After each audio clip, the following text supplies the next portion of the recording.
Welcome students, मैं Manish Kumar Chaube, instructor electronics mechanic ECL Shefali private ITI Sikatia Godda में आप सभी का स्वागत करता हूं। आज हम लोग इलेक्ट्रॉनिक डिवाइस CRO के बारे में बात करेंगे। CRO एक ऐसा यंत्र है, जैसे आप लोग जानते हैं कि मेजरिंग इंस्ट्रूमेंट में वोल्ट मीटर, करंट मीटर और मल्टीमीटर अनेक प्रकार के मीटर होते हैं जो इलेक्ट्रिकल क्वांटिटी को मेज़र करते हैं।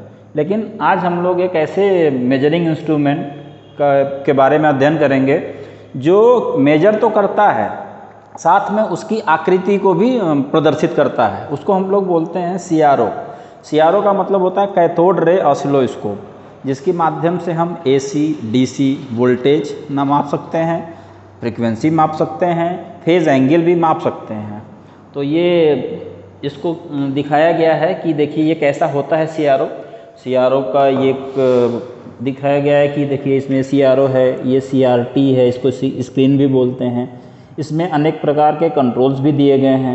ये कंट्रोल्स को एडजस्ट करके हम लोग, जिसमें मुख्य जो कंट्रोल्स हैं वो कंट्रोल्स हैं जैसे पावर ऑन बटन, उसके बाद intensity controls, focus controls, position 2, फिर मतलब हॉरिजॉन्टल पोजीशन और वर्टिकल पोजीशन।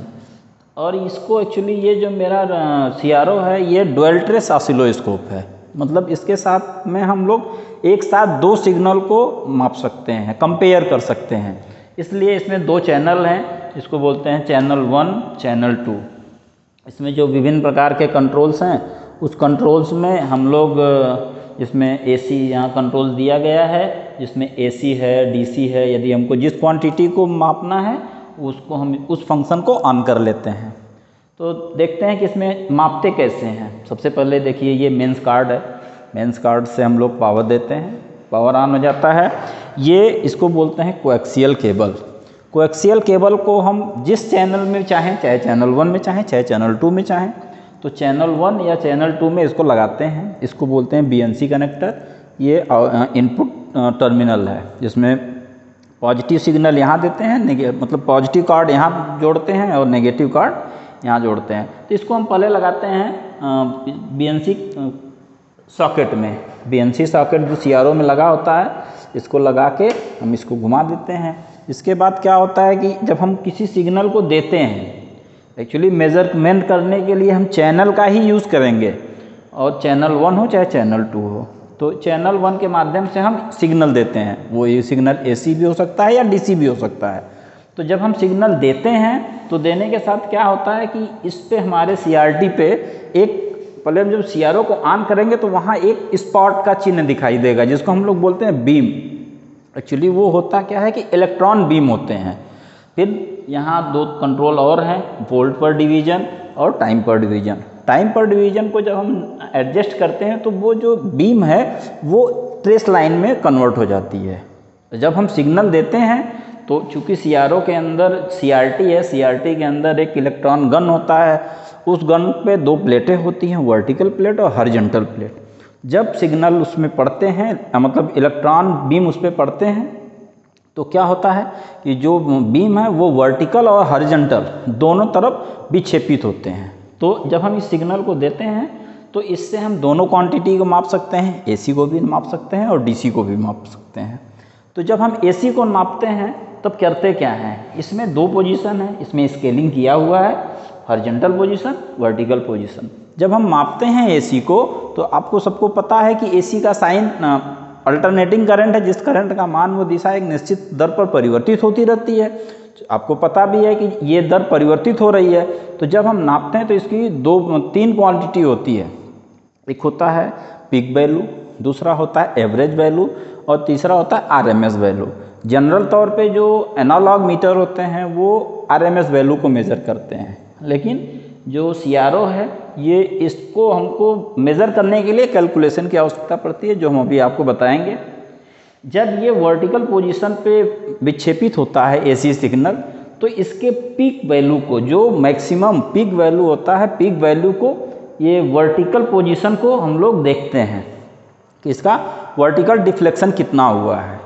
वर्टिकल को डिफ्लेक्शन को काउंट कर लेंगे और उसके बाद जिस चैनल में लगाए हैं उसके साथ के वोल्ट पर डिवीज़न के साथ उसका मल्टीप्लिकेशन कर देंगे, गुणा कर देंगे, जो वैल्यू आएगी वो AC की पीक वैल्यू होगी। जब पीक वैल्यू पता चल जाता है तो हम कुछ फार्मूला का यूज़ करके उसका RMS वैल्यू भी निकाल देते हैं। मतलब पीक वैल्यू में यदि 0.707 से मल्टीप्लाई कर दें तो वो उसका RMS वैल्यू आएगा। मतलब यदि हम एनालॉग मीटर से भी यदि मेज़रमेंट करें तो पीक वैल्यू का जो 0.707 से मल्टीप्लाई करने पे जो रिजल्ट आया है और एनालॉग मीटर से जो हम मेज़र किए हैं वो वैल्यू सेम होगी। तो ये हो गया AC मापने का।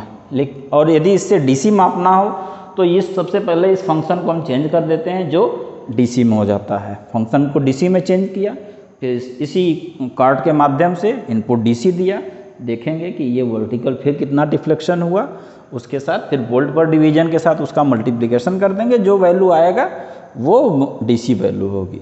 यदि हमको इसके साथ फ्रीक्वेंसी मापना है तो आपको पता है कि फ्रीक्वेंसी केवल और केवल AC में होती है, DC में फ्रीक्वेंसी नहीं होती। एक बहुत बड़ा मेजर डिफरेंस है AC और DC के बीच का। तो इसमें क्या होता है कि जब हम फ्रीक्वेंसी मापना हो तो हमको सिग्नल AC ही होना चाहिए, DC में चूँकि फ्रीक्वेंसी नहीं होती।